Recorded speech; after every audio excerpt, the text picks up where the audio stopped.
Salut tout le monde et bienvenue dans cette nouvelle vidéo. Je suis très heureuse de vous retrouver aujourd'hui pour faire le bilan du pack 2020 auquel j'ai participé. Et on fait le bilan aujourd'hui puisqu'aujourd'hui nous sommes le 1er décembre et que le pack s'est fini hier, 30 novembre. Et du coup j'avais envie de faire le point avec vous sur les lectures que j'ai pu faire et celles que je n'ai hélas pas faites. Pour rappel, le pack c'est le Pumpkin Autumn Challenge. C'est un challenge littéraire qui est organisé tous les ans par Guy Mosterrier depuis quelques années. Je vous mets sa vidéo de présentation du pack dans le petit i et je vous mets aussi dans le petit i toujours ma vidéo sur ma pile à lire du Pumpkin Autumn Challenge de cette année. Le Pumpkin Autumn Challenge s'organise autour de 3 menus. Donc cette année on avait Automne frissonnant, Automne douceur de vivre et Automne désenchanteresse, et dans chaque menu il y a des catégories différentes. Donc pour Automne frissonnant on avait Je suis Médée, Vieux crocodile, Les chimères de la Sylve rouge, Les supplices de la belladone, Esprit es-tu là. On avait ensuite dans Automne douceur de vivre Il fait un temps épouvantail, Siroter un chocolat chaud sous les saules, Va finir ton assiette sinon pas de piécettes, et enfin A Window to the Past.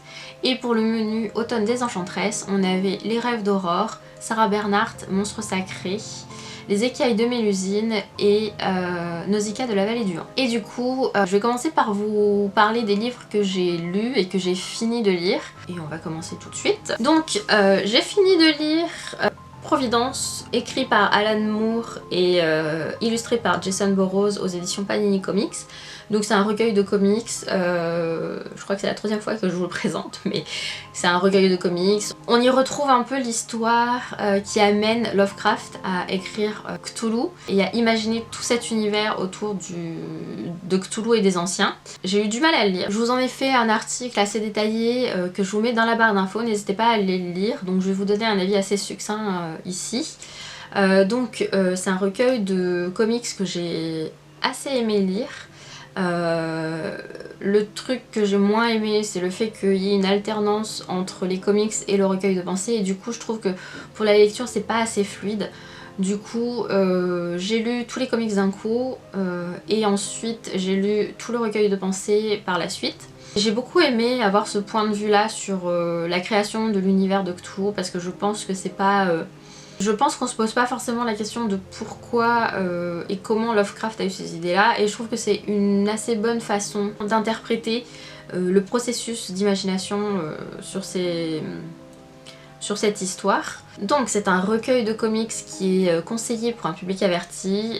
Effectivement je pense qu'il est vraiment nécessaire de le lire quand on a un esprit critique assez développé et qu'on arrive à se détacher de l'histoire. Puisque comme je le disais il y a des scènes traumatisantes et choquantes dans l'histoire. Et je l'ai lu pour la catégorie Je suis Médée, Vieux crocodile du menu Automne frissonnant. J'ai ensuite lu Paranoia, écrit par Mélissa Belvigne aux éditions Hachette dans la collection Black Moon. C'est un roman qui était assez facile à lire. Pareil, je vais vous faire un avis assez succinct puisque j'ai déjà fait une chronique sur le blog, je vous mets le lien dans la barre d'infos. Dans ce roman on retrouve Lisa Ernest et Judy Desforêts qui sont deux femmes qui vont se rencontrer dans un institut psychiatrique. L'une d'elles est une patiente et l'autre est la psychiatre. Et en fait on va voir leurs histoires s'entremêler dans ce roman. Et j'ai trouvé que c'était un roman assez touchant et émouvant. Parce que l'histoire de Judy est pas forcément facile, ni celle de Lisa non plus. Et je pense que c'est un roman à lire. Donc voilà, je sais qu'il y a une suite qui s'appelle Miroir Paranoia 2. Et je pense que je vais essayer de me la trouver assez vite parce que celui-là en version neuve n'existe pas. On trouve que des livres de seconde main pour celui-là. Donc du coup je voudrais ne pas louper l'occasion d'avoir la suite du roman. Et je l'ai lu dans la catégorie Esprit es-tu là de Automne frissonnant, et lisez le roman pour savoir pourquoi je l'ai mis dans cette catégorie là. J'ai ensuite fini Cette fille, c'était mon frère de Julian Peters aux éditions Milan. C'est un roman qui m'a énormément bouleversée. Il m'a émue aux larmes, j'ai même pleuré plusieurs fois en le lisant, puisque c'est un roman qui prend aux tripes en fait. On suit Regan et son frère Liam qui est en transition, et donc c'est un roman, c'est mon premier roman LGBTQ+, pourtant c'est une cause que je défends et qui m'est chère, et je pense que je vais lire plus de romans sur ce thème, puisque je pense que c'est des romans qui manquent de visibilité dans le monde actuel. En fait, tout le long du roman, je suis passée par plein d'émotions, la compassion, la tristesse, la colère, et puis aussi le mal-être. Je pouvais ressentir le mal-être des personnages, tout ce qui se passait dans leur tête, toutes les émotions qui pouvaient les traverser, je les ai traversées aussi, et du coup j'ai dû faire une pause pendant ma lecture parce que c'était trop pour moi, trop. Mais c'est un roman que je vous conseille parce qu'il est vraiment très beau, très émouvant, et voilà, moi ça m'a totalement bouleversée. Et je l'ai lu pour le menu automne des Enchantresses dans la catégorie Les rêves d'Aurore. D'ailleurs, si vous avez des recommandations de romans qui abordent le thème des personnes LGBTQ+, ou qui ont comme personnages principaux des personnes LGBTQ+, je vous invite à me laisser un petit commentaire avec cette recommandation. Et moi, je me ferai une petite liste et ça me fera de quoi lire sur ce sujet. Merci beaucoup. J'ai ensuite lu Yves Saint Laurent, l'album. C'était un livre assez simple à lire, vraiment très court, très facile, qui présente un peu le parcours d'Yves Saint Laurent en tant que styliste. Et j'ai trouvé que c'était très intéressant. En fait, il faut savoir que Yves Saint Laurent, c'est mon styliste préféré de tous les temps. Je pense que si je pouvais, j'adorerais le rencontrer. Je sais qu'il est mort, hein, mais si je pouvais rencontrer un esprit, une entité... c'est glauque, mais j'adorerais le rencontrer et pouvoir discuter avec lui de son processus de création, de sa façon de voir la femme, de sa façon de voir les choses. C'était une personne, je trouve, avec une imagination formidable, phénoménale, et moi j'adore ce qu'il a fait. J'ai été 2 fois au musée Saint-Laurent et je compte y retourner parce que je trouve que c'est un endroit magnifique. On voit de ses pièces. Voilà, et donc en fait, donc je l'ai lu assez rapidement, c'était pas très long, et on en apprend un peu plus sur Yves Saint Laurent et son évolution dans le monde de la mode et de la haute couture. Et c'est un livre que j'ai lu dans la catégorie Sarah Bernhardt, Monstre sacré de Automne des Enchantresses. J'ai ensuite fini Chronique du monde émergé, livre 1, Nial de la Terre du Vent, écrit par Licia Troisi aux éditions Pocket Jeunesse. C'est un livre que j'avais vu assez souvent sur les réseaux. J'ai une amie qui l'a lu et qui l'a trouvé génial, donc du coup je me suis dit que j'allais le lire et qu'il rentrait dans une des catégories du pack. Alors l'histoire est assez bien. Je trouve que le monde qui est construit autour est vraiment cool. Par contre, la personnage principale m'a énervée. Comme jamais en fait. Je ne la supportais pas jusqu'au bout. C'est seulement dans les 3 derniers chapitres que j'ai réussi à avoir un attachement à elle et à voir qu'elle avait évolué. Parce que sinon tout le long du roman, moi j'ai eu envie de la secouer et de lui dire mais écoute, à un moment, faut arrêter, hein? Tu peux pas continuer comme ça dans ta vie. Donc en fait, dans l'histoire on suit Nial qui est une jeune fille et qui vit dans un monde qui est gouverné par le tyran, et en fait elle fait partie des peuples libres, et sa vie va basculer quand son pays, enfin sa partie du monde va être envahie par le tyran, et du coup on la suit dans ses aventures comme ça. Et c'est vrai que franchement j'ai eu vraiment énormément de mal avec elle pendant de très nombreux chapitres. Et maintenant que j'ai lu la fin, j'ai envie de lire la suite en fait, parce que je sais que le livre 2 est sur le personnage qui est son meilleur ami dans l'histoire, donc j'ai envie de découvrir un peu plus sur lui. Et je l'ai lu pour la catégorie A Window to the Past dans le menu Automne douceur de vivre. J'ai aussi pour le Pumpkin Autumn Challenge regardé des films, puisqu'on pouvait le faire aussi, des films ou des séries, et pour commencer j'ai regardé Red Riding Hood avec Amanda Seyfried et Gary Oldman pour la catégorie siroter un chocolat chaud sous les saules du menu Automne douceur de vivre. C'est un film que j'ai beaucoup aimé et que j'avais déjà regardé en fait. Je l'ai beaucoup aimé parce que la personnage principale, donc Amanda Seyfried, qui joue le petit chaperon rouge, prend sa vie en main et décide de ne pas faire ce que les gens voudraient ou ce que les gens attendent d'elle en fait. Et je trouve que c'est un film qui se détache assez bien du conte tout en gardant les grandes lignes du conte Le Petit Chaperon Rouge. Et c'était vraiment un film très intéressant parce que on voit que c'est une femme qui se laisse pas faire et du coup elle a un peu mise de côté par la société. Et c'est un peu un film avec des sous-tons féministes, je trouve. J'ai aussi regardé plusieurs films pour la catégorie Nausicaa de la Vallée du Vent du menu Automne des Enchanteresses.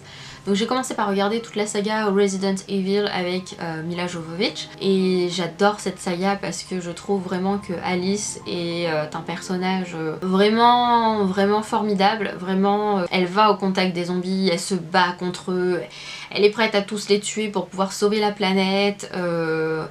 Elle a aussi une conscience à se dire que est-ce qu'elle n'y est pas pour quelque chose dans cette épidémie, dans cette pandémie, puisque le monde a totalement changé de face à cause d'un virus qui transforme les gens en zombies. Et elle a aussi ce combat contre le capitalisme, donc contre la Umbrella Corporation. Elle se bat contre eux pour qu'ils arrêtent de se cacher et de tirer parti de cette pandémie. Et j'ai trouvé ça vraiment très intéressant de voir cette idée dans un film américain de se battre contre le capitalisme et puis aussi essayer de sauver le monde. Bon, ça c'est très américain.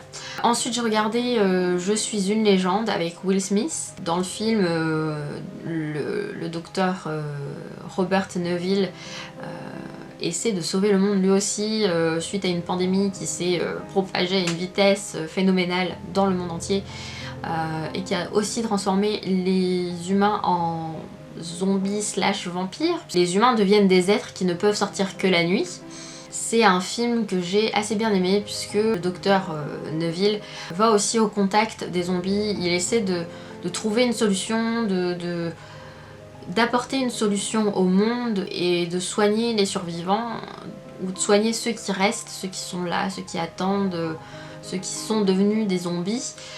Il essaie de... Voilà, il reste pas à rien faire en fait, il se bouge bien, il y a beaucoup d'action et compagnie.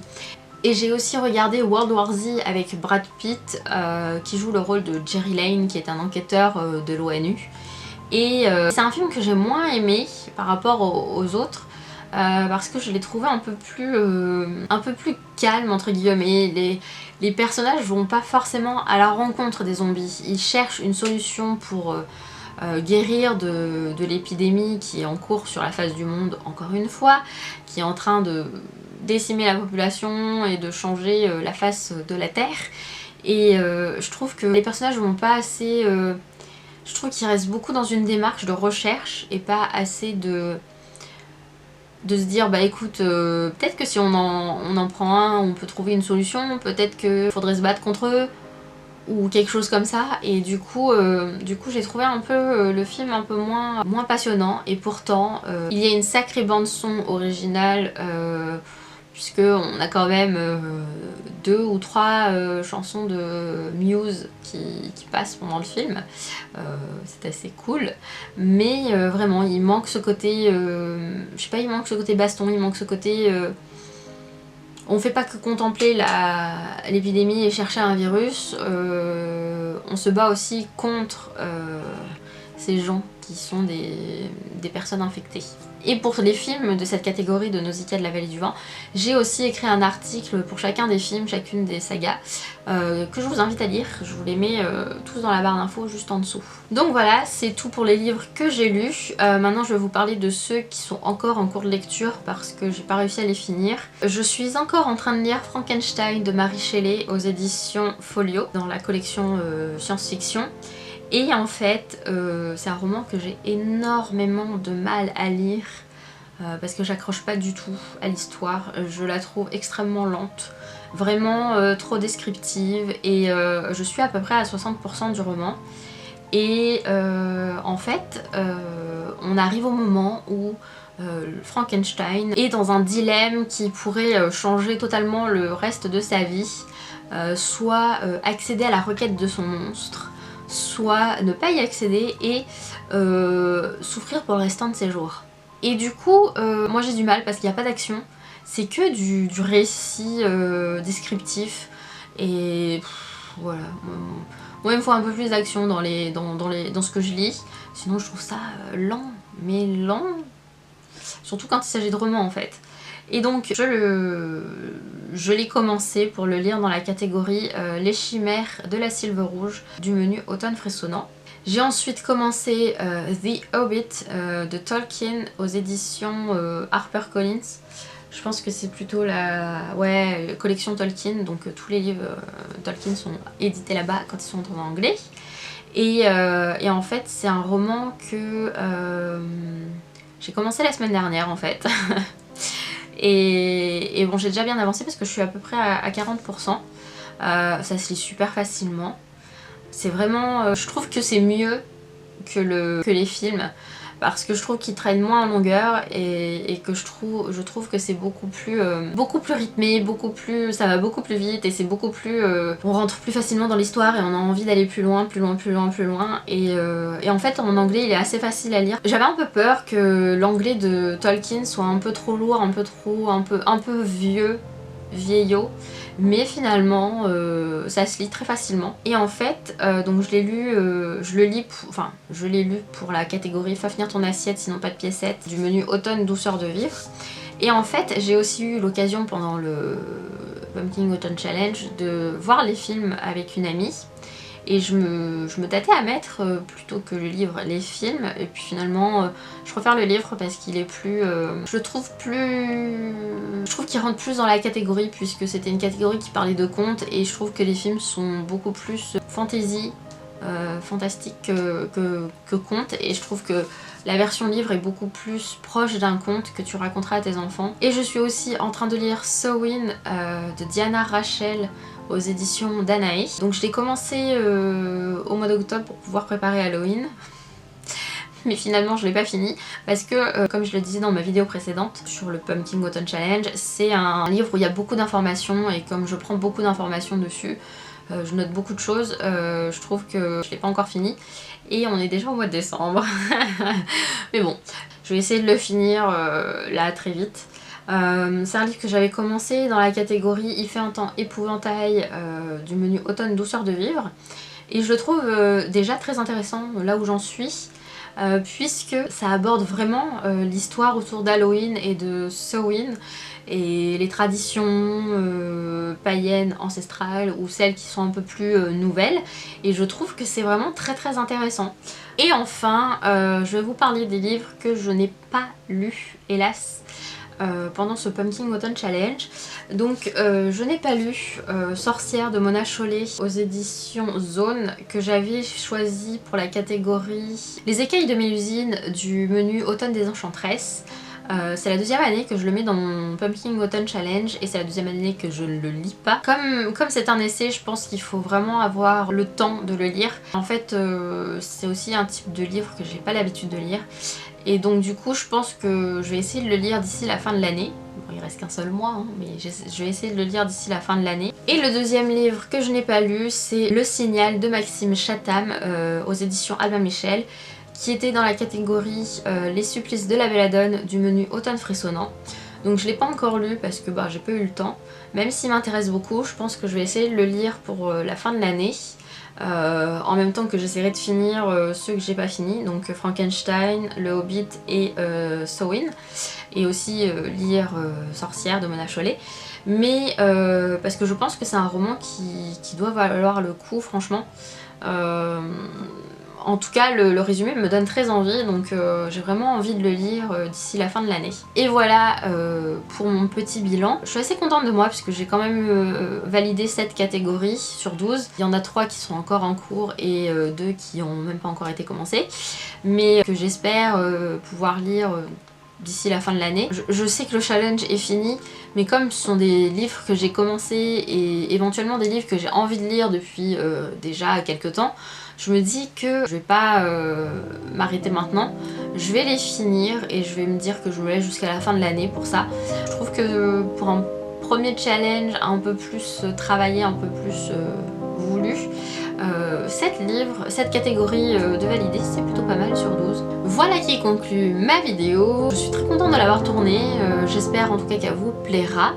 N'hésitez pas à me suivre sur mes réseaux sociaux, je vous mets tous les liens dans la barre d'infos juste en dessous. Pensez aussi à aller jeter un œil à mon blog, j'essaie de publier 2 articles par semaine. Une nouvelle fois, je vous mets ça dans la barre d'infos juste en dessous. Et puis n'hésitez pas à vous abonner à la chaîne, à mettre un petit like, à laisser un commentaire et à activer la petite cloche pour avoir des notifications quand une nouvelle vidéo sort. Et voilà. Sur ce, moi je vous souhaite une bonne journée, une bonne soirée ou une bonne nuit et je vous dis à très bientôt. Salut!